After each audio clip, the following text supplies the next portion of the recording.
Okay, let's unpack this. Imagine a U.S. president whose entire time in office lasted, well, less than a single calendar month, like a blink Mhm. and you miss it presidency. Right. Yet his life story, both before and after that incredibly brief time, was just this whirlwind. We're talking military heroism, huge land deals, Mhm. political maneuvering, stuff that really shaped the nation as it was growing. Absolutely. So today we are immersing ourselves doing a deep dive into the extraordinary and, yeah, extraordinarily brief presidency of William Henry Harrison. Now, if you're someone who maybe wants a shortcut to genuinely understanding some of the complexities of history, or you just love those moments where scattered facts suddenly, click together into a bigger picture, Aha. Moments. exactly, then this deep dive is definitely for you.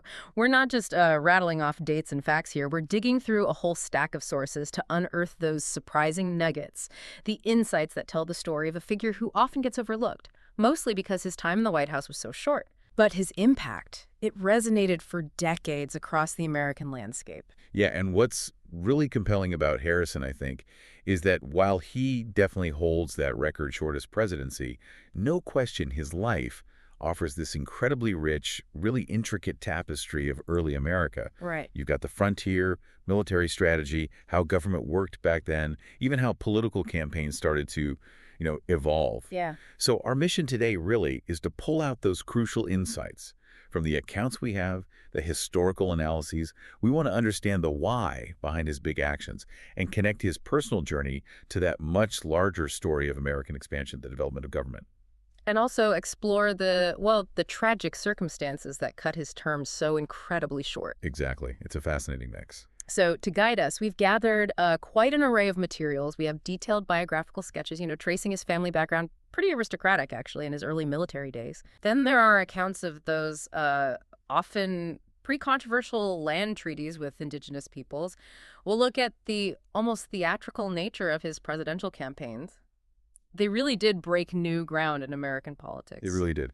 Very modern in some ways. And maybe most intriguingly, we'll dig into the medical mystery surrounding his death. There's actually a fresh, modern perspective on what might have really happened in the White House back then. Yeah, that part's fascinating. So let's dive in. Let's start right at the beginning, looking at the foundations of his life. Okay, so William Henry Harrison, you really have to start at the beginning because his origins, well, they were far from the log cabin image he later became famous for. Not at all. He was born February 9th, 1773 at Berkeley Plantation. That's a pretty grand estate in Charles City County, Virginia. And this wasn't just any family. The Harrisons were like a major Virginia dynasty. Oh, yeah. Deep roots, Yeah. English descent, been there since the 1630s, really established. He was the seventh and youngest kid of Benjamin Harrison Val and Elizabeth Bassett Harrison, a family truly woven into the fabric of the colonies. And his father, Benjamin Harrison, he was a big deal. A U.S. founding father, delegate to the Continental Congress, actually signed the Declaration of Independence. Wow. And he served as Virginia's governor for a time, too, from 1781 to 84. So this pretty aristocratic background meant William Henry Harrison was actually the last president born as a British subject in the 13 colonies. Huh, I never realized that. Yeah, it really puts his early life into context. It's no wonder he often called himself a child of the Revolution. He grew up just, 30 miles from Yorktown? Right near the action. Exactly. His childhood was steeped in the very creation of the American Republic. He was practically a witness to its birth. It's such a striking contrast, though, isn't it? You've got this guy from basically American royalty. His brother, Carter Bassett Harrison, was in the House of Representatives, too. Political family through and through. And yet, later on, he's successfully branded as the ultimate log cabin candidate. That just shows you how flexible political stories can be, right? How image could really trump reality, even back then. Oh, absolutely. The power of narrative. And his early education, it also reflects this kind of privileged but ultimately sort of unconventional path. How so? Well, like a lot of kids of his status, he was tutored at home until he was about 14, did the basics.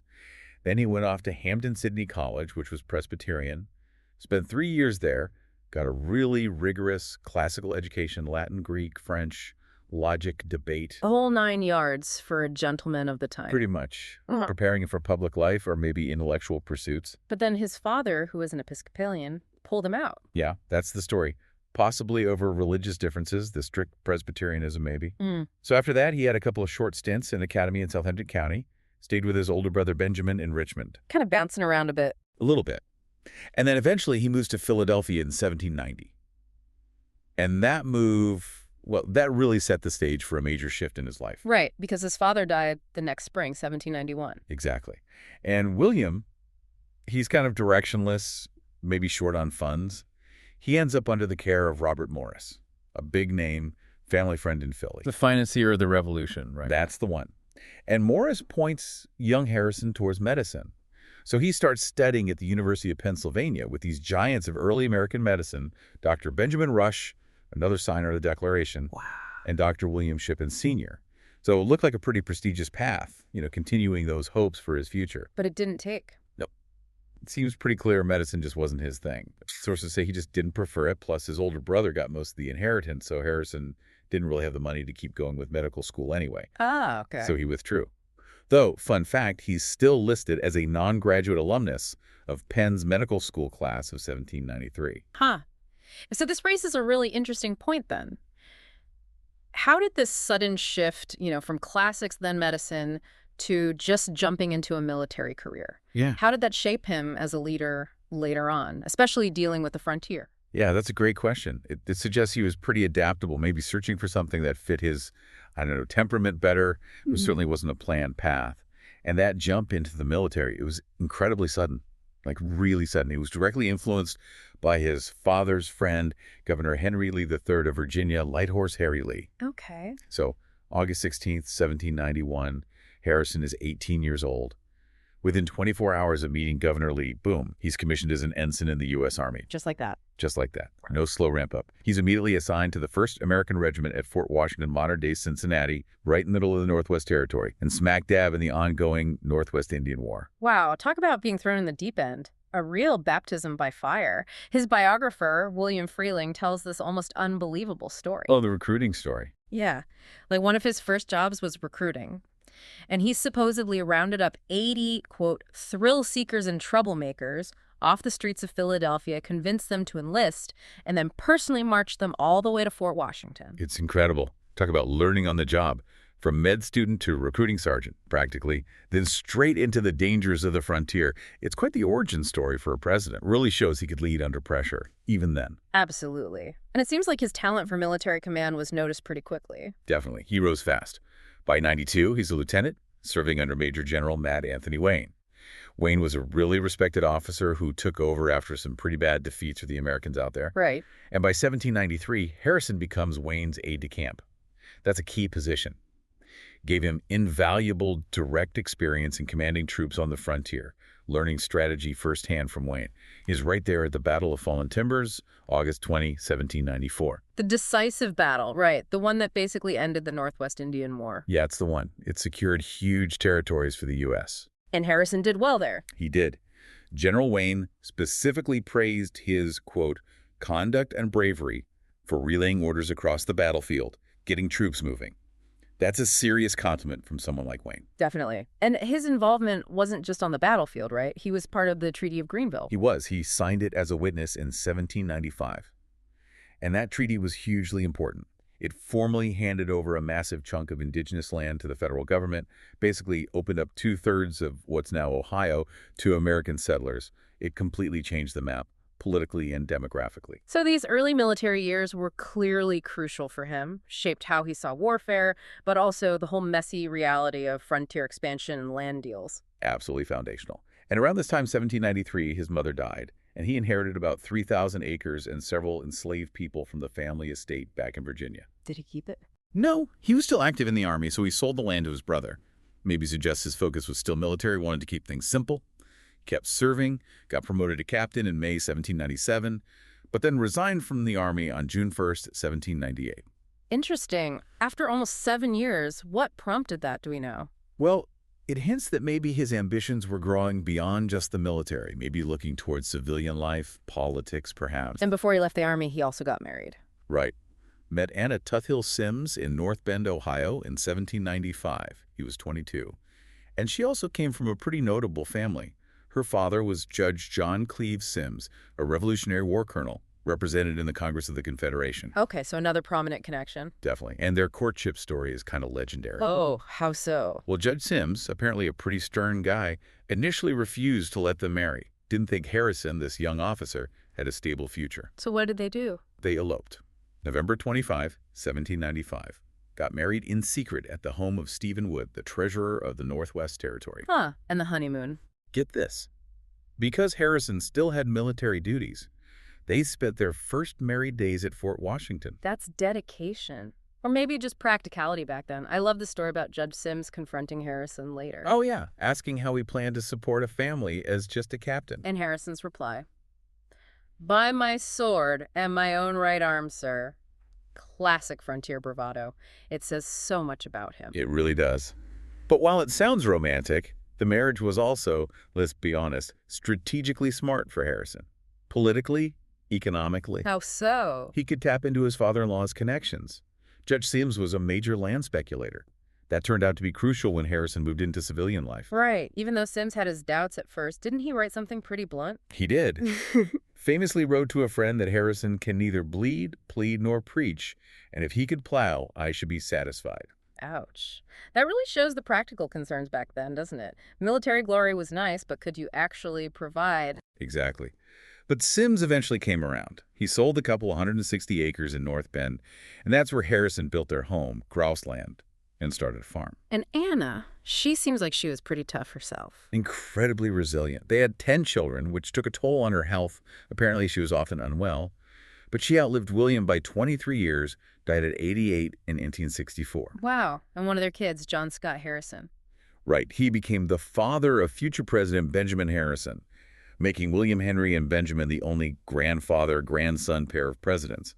It's a neat bit of historical trivia. So looking at this whole period, his marriage, the land, deals, it really highlights how things worked on the frontier, right? Social status, military service, money, land, it was all connected. Absolutely. His marriage was a strategic alliance combined with his military rep and access to land. It gave him a clear path upwards. And Jed Sims's initial reaction, focusing on practical skills, tells you a lot about the values of the time. Now, there's another layer here, a much more complex and contested one regarding his personal life. Ah, yes. The claim about Andia. Right. Professor Kenneth Jenkin mentions this, based on oral history. The claim is that Harrison fathered 6 children with an enslaved African-American woman named Dilcia, and that before running for president, he supposedly gave 4 of those children to his brother to avoid scandal. Gail Collins, in her biography, calls it an unlikely story. Right. It's definitely contested and relies on oral tradition, which can be hard to verify definitively. But the fact that the story exists, and given the historical context of power dynamics and slavery, it certainly points to the often hidden, deeply complex, and morally challenging aspects of private lives back then, especially involving enslaved people. Whether it's true or not, it reminds us of those complexities. It absolutely does. It's a stark reminder of the human realities intertwined with the institution of slavery. Okay, so Harrison leaves the military, settles down, starts a family. But he wasn't done with public life. Not by a long shot. No, he pivoted pretty quickly into civilian government. After resigning from the Army in June '98, he immediately started using his connections, friends, family lobbying for a post in the Northwest Territorial Government. And it worked. It did. With help from his friend Timothy Pickering, who was Secretary of State, and definitely his father-in-law Judge Sims' influence, President John Adams appointed him Secretary of the Northwest Territory in July 1798. What did that job involve? Mostly bureaucratic stuff, recording the territory's official acts. And apparently Harrison found it pretty tedious. Didn't suit him. Seems not. He quickly expressed a desire for something more active, more influential, like a seat in the U.S. Congress. It points to that restless ambition again, right? Wanting to make policy, not just shuffle papers. So, battlefield, medical studies, paperwork. Mm-hmm. He's still searching for the right fit, a drive for direct engagement. Definitely. And he found that next step pretty fast. Harrison had been smart, cultivating friendships with the Eastern elite, using those connections. But crucially, he also built a strong reputation out west as a capable frontier leader. He even ran a successful horse breeding business that got him noticed. But what really made him popular? His push for lower land costs for settlers. That was a huge issue for people flooding into the territory. He championed their cause. And that led to Congress. Yep. By October 1799, the Northwest Territory had grown enough to get a delegate in Congress. Harrison jumped at the chance, got elected as the territory's first congressional delegate in 1798. He was only 26. That's young. Very. He served it from March 99 to May 1800. Now, as a delegate, he couldn't vote on final bills. That power was limited. But he could serve on committees, submit legislation, debate. It gave him a really powerful platform. And he made good use of it. Remarkably so, especially for such a short time. He quickly became chairman of the Committee on Public Lands, a key spot given all the expansion. And in that role, he was absolutely instrumental in pushing through the Land Act of 1800. What'd that do? It made it much easier for ordinary folks to buy land in the Northwest Territory. Smaller plots, lower cost, and crucially, only a 5% down payment. Wow, that must have fueled settlement. Massively. It was a catalyst for rapid population growth, really fed into that American dream of owning land. And he was involved in splitting up the territory too, right? He was. He played a key role in dividing that huge Northwest Territory. The eastern part stayed the Northwest Territory, basically Ohio and eastern Michigan. The much bigger western part became the Indiana Territory, Indiana, Illinois, Wisconsin, parts of Michigan and Minnesota. Setting the stage for future states. Exactly. Those two new territories were legally set up in 1800. It was a major administrative and political move. What's really striking here is how smoothly he went from war hero to, well, an effective politician and administrator. The Land Act, dividing the territory. These weren't just small things. Not at all. They were foundational acts, genuinely laying the groundwork for statehood, for westward expansion. It shows he had real legislative skill and understood regional development early on. And President Adams clearly saw that potential. He did. Building on that success, on May 13, 1800, Adams gave Harrison a huge appointment. First governor of the brand new Indiana Territory. A job he held for a long time. 12 years. Confirmed by the Senate, took office in Vincennes, the capital, in 1801. And he kept getting reappointed, even when presidents changed. Adams was a Federalist. Jefferson and Madison were Democratic Republican. Right. He got reappointed in 1803, 1806, and 1809. It really shows how effective, or at least how indispensable he was seen on the frontier, regardless of party politics in Washington. He even briefly ran the civilian government for the District of Louisiana for a few weeks in 1804. And back in Indiana, he built his home, Grouseland. Yep. That grand 26-room plantation-style house near Vincennes became the social and political hub of the territory. He was also involved in founding what became Vincennes University in 1801. Showed a commitment to education, too. Now let's talk about a major and really controversial part of his governorship. Yeah. The land treaties. His main job was acquiring title to Indian lands, wasn't it? That was the primary responsibility, yes. It wasn't just a task, it was the central mandate. Crucial for allowing American settlement, boosting the population, both needed for Indiana to eventually become a state. And Harrison had personal interests tied up in this too, right? His own political future, his land holdings. Absolutely. While he got credit for being a good administrator, improving roads and infrastructure, he also personally benefited from land speculation. He bought 2 milling operations himself. Then in 1803, President Jefferson gave him expanded power to negotiate treaties with the tribes. And his approach was aggressive. Undeniably aggressive. He often offered large subsidies to tribes and their leaders, basically incentives to get them to sign away land to the federal government. This is where things get really difficult and dark looking back. The 1804 Treaty of St. Louis, for example. Right, that forced the Sauk and Meskwaki tribes to give up huge areas in western Illinois and parts of Missouri. It was deeply resented, especially by Black Hawk. His later resistance was directly linked back to that treaty. And even when treaties were signed, like the 1805 Treaty of Grouseland, tensions didn't just disappear. No, they simmered. Then came the 1809 Treaty of Fort Wayne. Harrison bought over 2.5 million acres from the Potawatomi, Delaware, Miami, and Eel River tribes. That must have been hugely controversial. It was even then. Many other indigenous leaders argued that the specific tribes involved didn't have the right to sell land that was traditionally held communally or belonged to a larger confederation. It's just a stark reminder of the often brutal reality of American expansion and the devastating impact on indigenous communities. That quote from biographer William Freeling is chilling. The one about acquiring 51 million acres in 1805. Yeah. 2/3 of Illinois, chunks of Wisconsin and Missouri, after plying 5 of their chiefs with alcohol, for no more than $1 per 20,000 acres. Whether perfectly accurate or not, it paints this picture of a, quote, shady treaty maker. It underscores the aggressive, sometimes coercive tactics used. These weren't just land deals. They were strategic moves that dispossessed people from their ancestral lands, leading to generations of conflict. And besides the land issue, Harrison's stance on slavery in Indiana was another major point of contention. Yes, very much so. His pro-slavery position made him really unpopular with abolitionists. In 1803, he actively lobbied Congress to suspend Article 6 of the Northwest Ordinance for 10 years. Article 6 being the part that prohibited slavery in the territory. Exactly. Harrison argued suspending it was necessary for settlement, for economic viability, to eventually get statehood. He basically thought slavery was essential for the economy, but Congress didn't go for it. The proposal failed. But he found other ways. He and the territorial legislature did. In 1807, with his support, they passed laws authorizing indentured servitude.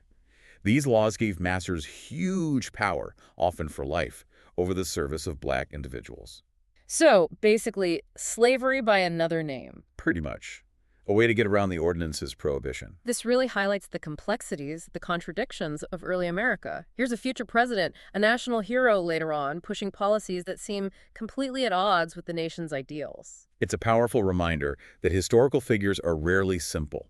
They're products of their time, operating within existing structures, often holding contradictory views. And the fight over slavery wasn't just a later Civil War thing. It was right there, being fought over in the territories from the beginning. Didn't Jefferson actually work against Harrison on this? Secretly, yes. Jefferson, who drafted the Northwest Ordinance, quietly supported an abolitionist named James Lemon, even gave him money to tricky defeat Harrison's pro-slavery efforts in Indiana.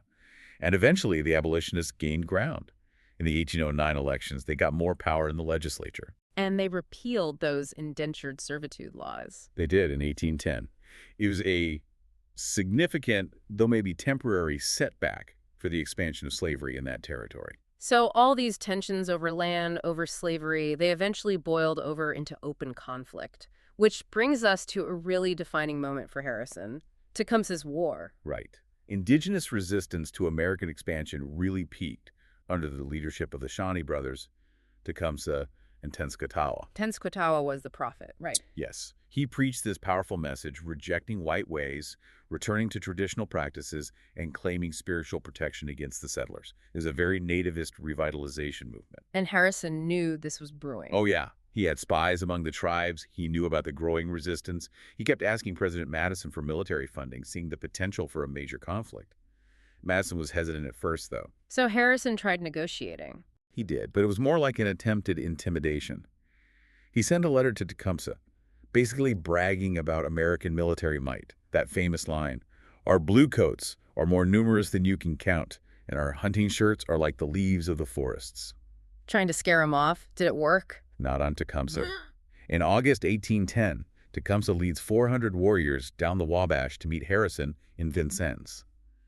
They arrive in full war paint, apparently really unnerved the American soldiers. Wow. And the meeting itself? Explosive.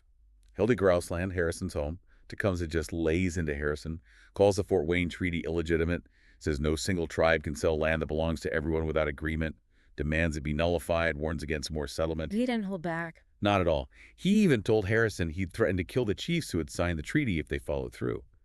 And he talked about this growing pan-Indian confederation aiming to resist the Americans everywhere. How did Harrison respond? He stuck to his guns. Argued tribes did own their land individually and could sell it. Rejected the whole idea of one Indian nation. Even made that comment about the Great Spirit giving them one language if they were meant to be one nation. A real clash of worldviews. That confrontation sounds absolutely intense. The sources describe Tecumseh getting really passionate, shouting, calling Harrison a liar. Right, and apparently some of his warriors started grabbing their weapons. It got very tense. Harrison drew his sword, his officers raised their guns. A standoff? Pretty much. It was actually Chief Winnemac, an indigenous leader friendly to Harrison who helped calm things down, got the warriors to back off. But before Tecumseh left, he gave that stark warning. Nullify the treaty or he'd ally with the British. A threat that would become reality. Indeed. And Harrison was genuinely worried. He feared Tecumseh's Confederacy would block Indiana's path to statehood, leave it, as he put it, the haunt of a few wretched savages. So when Tecumseh was away in 1811, trying to recruit more tribes, Harrison saw his chance. Even though he'd been out of military command for 13 years, he convinced Madison and the Secretary of War, William Eustis, to let him lead an expedition. He marched north with about 950 men to basically intimidate the Shawnee at Prophetstown. but they weren't intimidated. No. The tribes launched a surprise attack early on November 7th, 1811, the Battle of Tippecanoe. How did it go? Harrison's forces took significant losses, 62 dead, 126 wounded. The Shawnee probably lost around 150. But Harrison's troops held their ground and ultimately defeated the tribal forces, destroying profits down. And the impact. Huge. It shattered Tippecanoe's spiritual authority, his claim of protection, and Harrison was instantly hailed as a national hero. That's where he got the nickname Old Tippecanoe. A name that would follow him forever. Absolutely. Became central to his political identity. It's also interesting that the first news reports were confused. Some even called it a defeat for Harrison. But once the story got straight, the victory celebrations began. Looking at the bigger picture, Tippecanoe was really pivotal, wasn't it? Not just for Harrison's fame. Definitely pivotal. It seriously weakened that pan-Indian resistance movement, disrupted its leadership, made it easier for American settlers to push further into the Ohio Valley. And it fueled anti-British sentiment. Massively. It fed right into the narrative that the British were arming the tribes, inciting violence. This became a key factor pushing the U.S. towards the War of 1812. Public anger really ramped up. And when war was declared, June 18, 1812, Harrison jumped back in. He actively sought a command, served briefly as a major general in the Kentucky militia, then got a federal commission on September 17th to lead the Army of the Northwest. And there was that controversy about him collecting two salaries for a while. Yeah, his military pay and his governor's salary. He didn't formally resign as governor until December 28th. Some accounts say the administration basically forced him to choose. How did he do in the War of 1812 itself? He really proved himself again. After some early American setbacks, like the loss of Detroit, President Madison put Harrison in charge. He built strong defenses over the winter at Fort Meigs in Ohio. Then, with reinforcements, he went on the offensive. Recaptured Detroit. Yep, a big strategic and morale boost. Then he pushed into Upper Canada, what's now Ontario. Leading to another major victory. The Battle of the Thames, October 5, 1813. Harrison's army decisively beat the British and their indigenous allies. And, crucially, Tecumseh was killed in this battle. Wow. That must have been a huge blow to the resistance. Devastating. Removed their most charismatic leader. The Battle of the Thames was celebrated as one of the greatest American victories of the war, maybe second only to New Orleans later on. It cemented Harrison's national reputation as a top military hero. But despite all that success, he resigned from the army again in May 1814. He did. Seems it was due to major disagreements with the Secretary of War, John Armstrong, over strategy, particularly about continuing the invasion of Canada. The relationship just broke down. Did that hurt his reputation? Not in the long run. After the war, Congress actually investigated the whole thing and concluded Armstrong had mistreated Harrison. They even awarded Harrison a gold medal for his service in the war. Clear vindication. And he was involved in yet another treaty afterwards. Yes. The Treaty of Springwells in 1815 negotiated with Lewis Cass, the governor of Michigan Territory. And, consistent with his past actions, it ceded yet more Indian lands for American settlement. So, the war hero returns home. After all the victories, the national fame, Harrison goes back to his farm in North Bend, Ohio in 1814. But it wasn't exactly a quiet retirement, was it? Not really. He actually found himself in pretty rough financial shape, deeply in debt. Apparently his expenses always outran his income. Biographer Freeling has that interesting observation that Harrison maybe chose celebrity over duty, always seeking the limelight, and became an office seeker partly out of financial necessity. Needing the income and the status. Exactly. Those financial struggles really pushed him back into politics almost immediately. He gets elected to the U.S. House for Ohio's 1st District in 1816, serves until 1819. But he was aiming higher. Seems so. He tried but failed to get appointed Secretary of War under President Monroe in 1817. Also got passed over for a diplomatic post to Russia. He was definitely actively looking for a significant government role. He was really hustling, politically speaking. The record shows him bouncing around different offices. Ohio Senate from 1819 to 21. Then he lost a race for Ohio governor in 1820, lost another U.S. House election in 1822. It wasn't an easy path. Before finally getting elected to the U.S. Senate in 1824.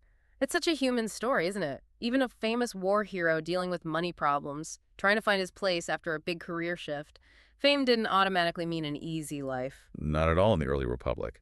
And his career took another really fascinating turn in 1828. He gets appointed Minister Plenipotentiary to Grand Columbia. So diplomat Harrison, he had to resign from the Senate for that. Yes. He arrived in Bogota in December 1828. And what he found was a country, in his view, on the edge of anarchy. Simon Bolivar, the great liberator, was looking more and more like he might become a military dictator. And Harrison, the staunch Republican, didn't approve. Not one bit. He famously wrote this letter to Bolivar, a sort of polite rebuke, arguing that the strongest of all governments is that which is most free.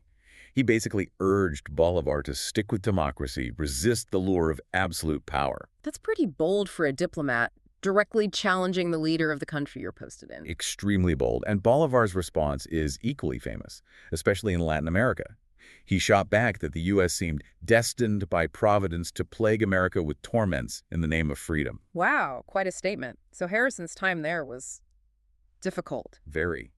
Freeling argues Harrison made bad and frequent missteps, didn't stay neutral, openly opposed Bolivar, and eventually Gran Colombia asked for him to be removed. President Andrew Jackson recalled him in March 1829, a short and controversial diplomatic stint. But other biographers see it differently. Some do. Hall and Burr, for instance, describe him finding a military despotism. They felt his liberal opinions and simple Republican style clashed too much with the arbitrary opinions of the officials there, making his position impossible. And that long letter he wrote to Bolivar, it was praised back in the U.S. as being full of wisdom, goodness, and patriotism. So perceptions really varied. Interesting. What does that whole episode tell us about Harrison? Well, it definitely highlights his strong Republican beliefs, his willingness to challenge authority, even if it wasn't diplomatically wise. It also gives us a window into those early tricky relationships between the U.S. and the new Latin American nations, where ideas about freedom and government were still very much in flux. So after being recalled, he goes back to the farm again. Back to North Bend. Enters a period of, quote, relative privacy after nearly 40 years of government or military service. But he hadn't gotten rich. He lived on savings, a small pension, farm income. There's that description from the French observer, Amicia Chevalier. Right? Describing Harrison as poor, with a numerous family, abandoned by the federal government, yet vigorous with independent thinking. A really striking image of this former national figure struggling financially. And then he takes on a local job. Yeah, this is fascinating. His local supporters, seeing his struggles, appointed him clerk of courts for Hamilton County, a relatively minor post he held from 1836 to 1840. And Chevalier made that ironic comment. That his friends back east talk of making him president, while here we make him clerk of an inferior court. It just perfectly captures the contrast between his national image and his local reality then. Shows how precarious things could be. This period also seems to show a real shift, or maybe deepening, of his personal values. He started a distillery. He did. Grew corn, made whiskey, but then he shut it down. Became really disturbed by the effects of alcohol. He even publicly addressed the local agricultural board in 1831, said he'd sinned by making whiskey, hoped others would learn from his mistake. That takes some conviction. And his views on slavery seem to evolve too. He befriended George de Baptiste, An abolitionist, a conductor on the Underground Railroad. Harrison wrote that we might look forward to a day when a North American son would not look down upon a slave. It's a powerful statement, and de Baptiste later became his valet, even his White House steward. That's incredible. So the war hero, governor, diplomat, ends up a county clerk and farmer who closes his distillery on moral grounds and seems to be rethinking slavery, at least personally. It's an amazing arc. Hmm? Shows ambition, yes, but also maybe a surprising humility, a shift in values later in life. It really sets the stage for the kind of president he might become, someone with elite roots, but maybe a newfound connection to more common concerns. And that ability to connect, or at least project a connection with the common man, became absolutely central to his presidential runs. Let's look at 1836 first. Okay. Harrison emerges as one of 4 regional Whig candidates. Yeah. You had Daniel Webster, Hugh L. White, Willie P. Mangum. The Whigs were still pretty new, formed to oppose Andrew Jackson's Democrats. And they tried this unusual strategy. Running multiple guys in different regions. Exactly. The hope was to prevent Jackson's chosen successor, Martin Van Buren, from getting a clear majority in the Electoral College. If they could do that, the election would go to the House of Representatives, where the Whigs thought they might have a chance. Clever idea. Did it work? Not quite. Van Buren still won with 170 electoral votes. But Harrison actually came in second overall, carried 9 states. And it's closer than you might think, if just over 4,000 votes had flipped in Pennsylvania. It would have gone to the House. Exactly. Pennsylvania's 30 electoral votes would have gone to Harrison, denying Van Buren the majority. So even with a split ticket and a new party, Harrison showed he had real pull as a candidate. So that 1836 election, it really shows the early days of the second-party system, right? The Whigs trying to figure out how to beat the Jacksonian machine. Absolutely. It's a snapshot of evolving American politics.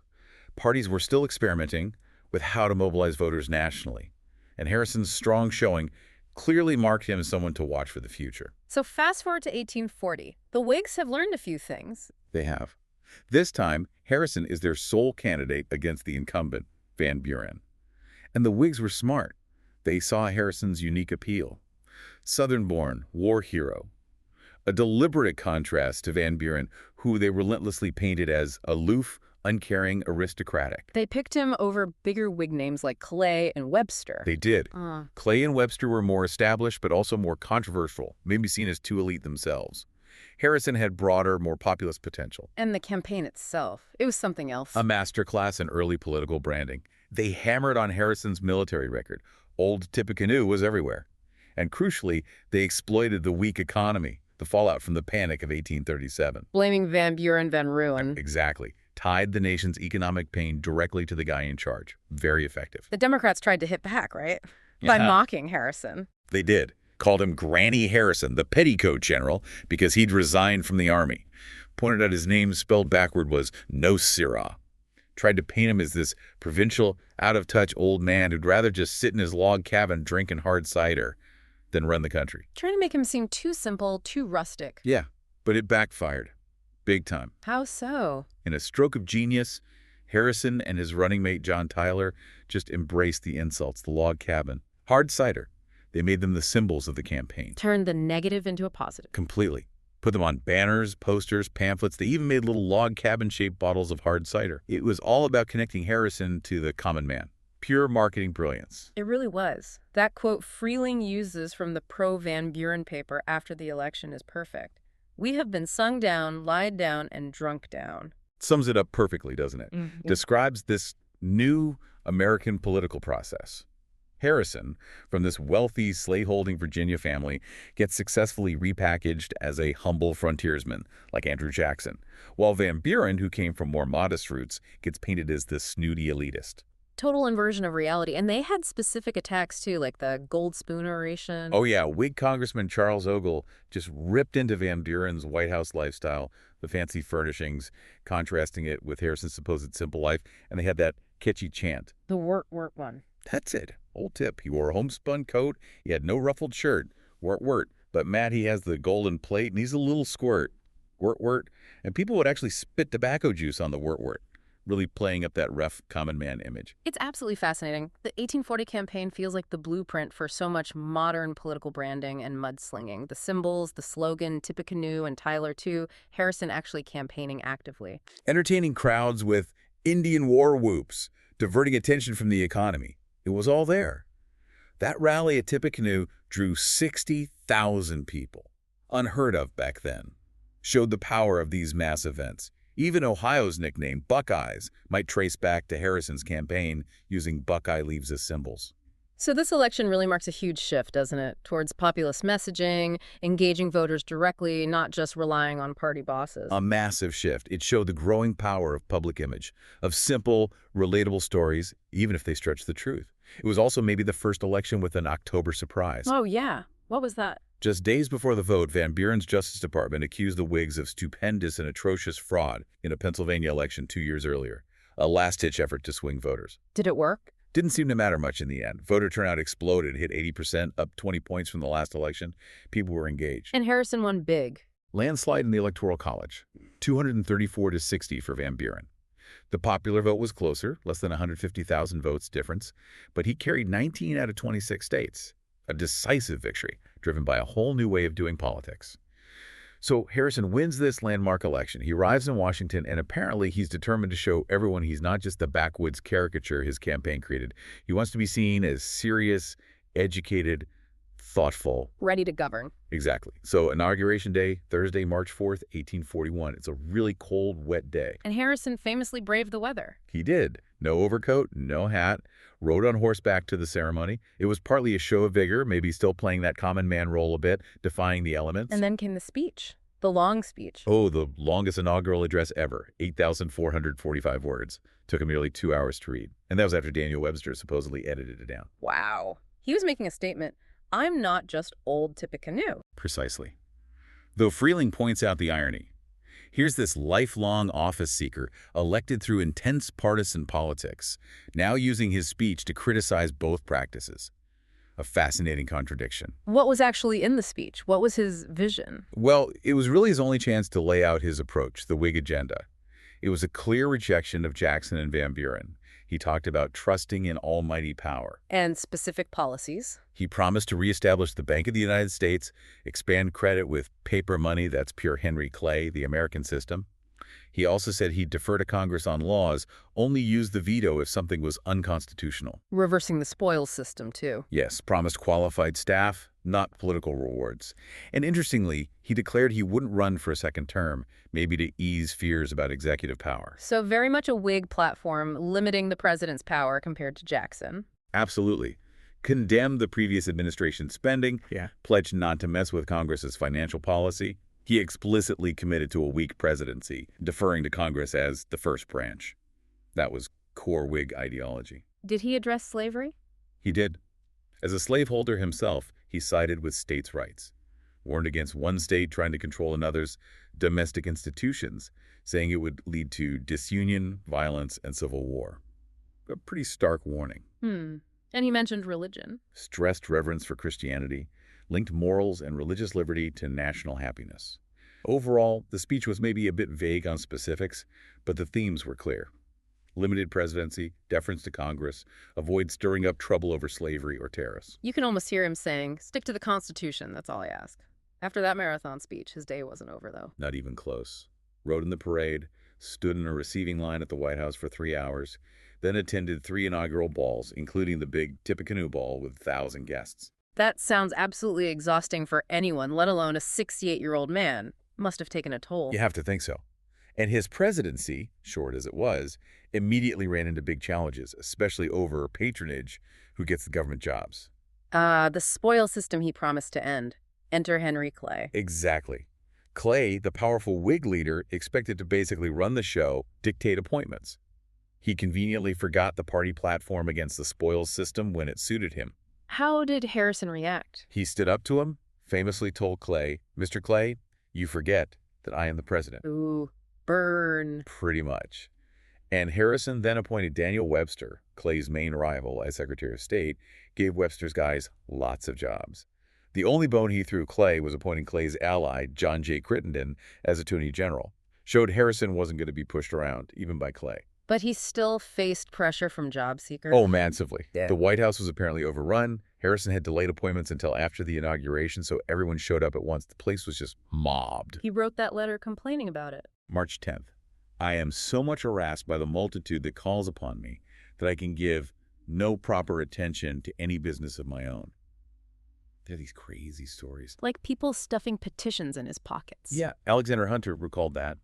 And that other story, maybe exaggerated, about him having to climb out a window and walk around outside just to get from room to room because the halls were so packed. Wow. It highlights a real problem back then, doesn't it? Even if you wanted to reform patronage, the sheer demand was overwhelming. Exactly. The ideal versus the reality. But Harrison did seem to take his reform pledge seriously. He visited all the cabinet departments, issued an order through Webster saying any employee caught electioneering would be fired.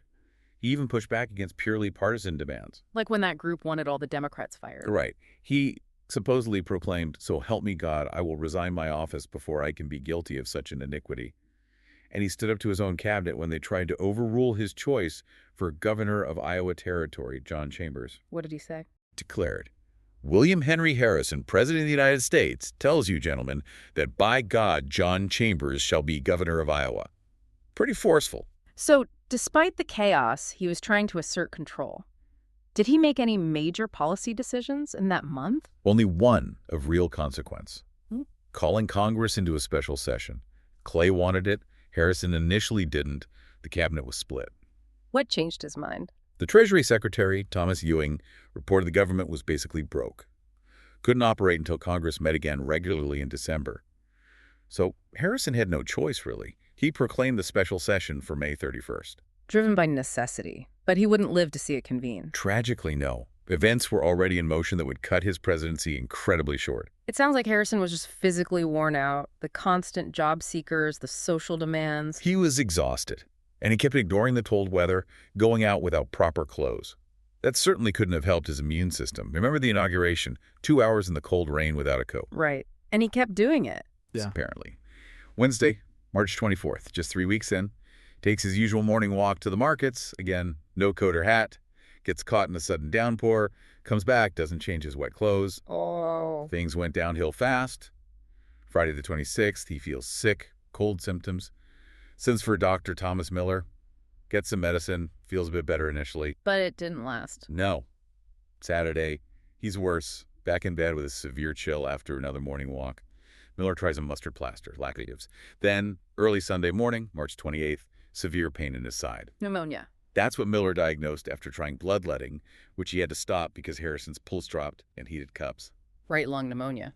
What did they do then? A team of doctors confirmed it Monday. They basically threw the medical book of the time at him. Laudanum, opium, camphor, wine, brandy. Standard treatments then, but probably not very effective. And the public didn't really know how serious it was. Not clearly.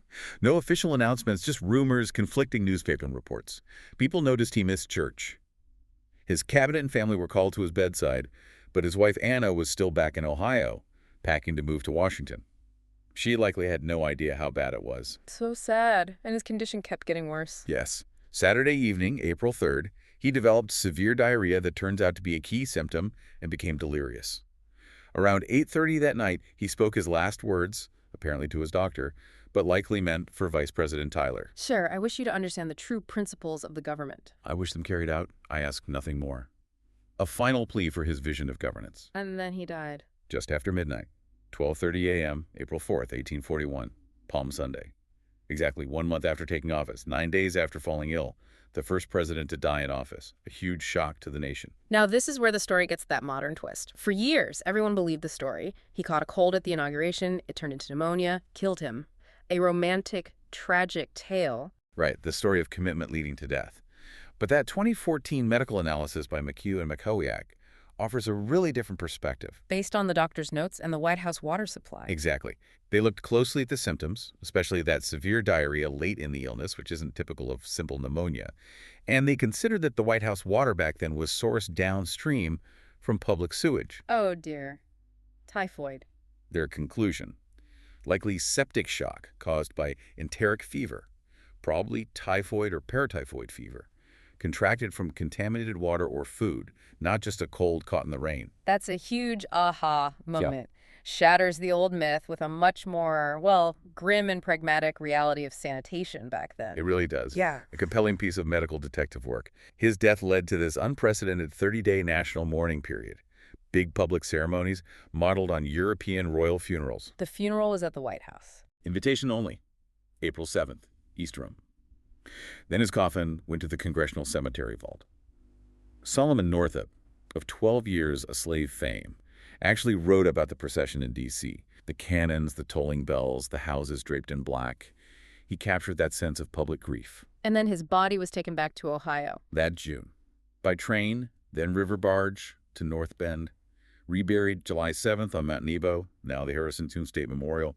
But beyond the mourning, his death immediately created a huge problem. The succession crisis, first time ever. Exactly. Fletcher Webster rushed to tell Vice President John Tyler on April 5th.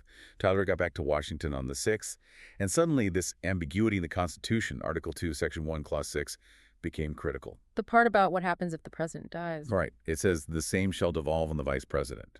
But what did the same mean? Did the VP become president? Or just assume the powers and duties while staying VP? Nobody knew for sure. And Harrison's cabinet had their own interpretation. They did. They wanted Tyler to just be vice president, acting as president. Basically a temp, preserving their own power. But Tyler wasn't having it. Not at all. He was resolute, rejected the acting role, claimed the full title, full powers. He wasn't going to be a placeholder. And his firmness set the precedent. Absolutely crucial. The cabinet consulted Chief Justice Taney, eventually decided if Tyler took the presidential oath, he was president. Tyler took the oath on April 6th.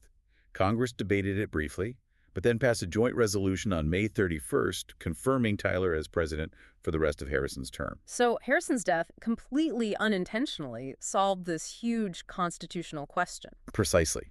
The Tyler precedent was established. It defined presidential succession peacefully for over a century, used 7 more times until it was formally written into the Constitution with the 25th Amendment in 1967. It's a massive, enduring legacy from a tragic event. Incredible. What else should we remember as Harrison's lasting legacy? Those Indian treaties, obviously. Definitely. Ceding millions of acres during his time as Indiana governor fundamentally shaped the Midwest. And his campaign methods, they really did lay the groundwork for modern presidential politics, the populist appeals, the branding. And his financial situation. He died broke. Pretty much penniless. Congress actually took the step of loading his widow, Anna, a pension, $25,000, his annual salary, which is like $762,000 today, plus free mail privileges. A few other distinctions, too. Oldest president until Reagan. Yep, took office at 68. And the grandfather-grandchild presidential pair with Benjamin Harrison. Though, because his term was so short, William Henry Harrison often gets left out of presidential rankings. But Freeling called him the most dominant figure in the evolution of the Northwest Territories into the Upper Midwest. He did, highlighting that his impact, especially in shaping that region, was immense, even if his presidency itself was a footnote in terms of time. So summing it all up, here's this president most people barely remember, yet his story intersects with so many crucial themes. Westward expansion, indigenous relations, the birth of modern politics, even a major constitutional crisis. His impact, short-term or not, feels undeniable. #tag outro.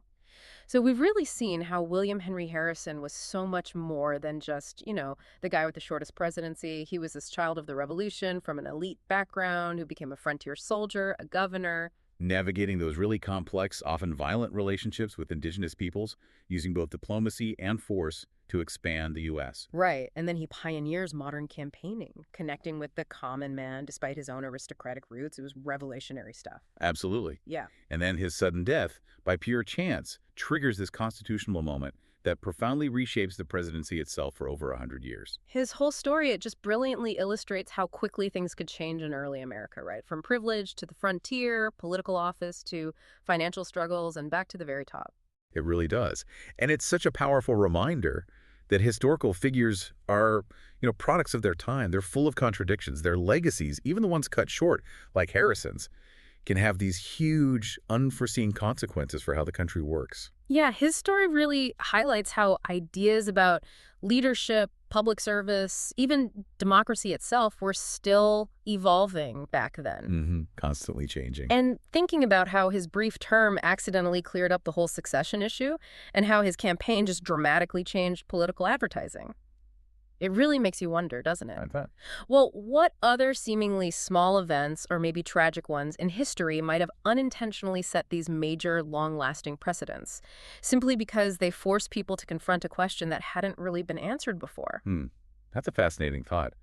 How unexpected moments can force clarity or create entirely new paths. Definitely something to chew on.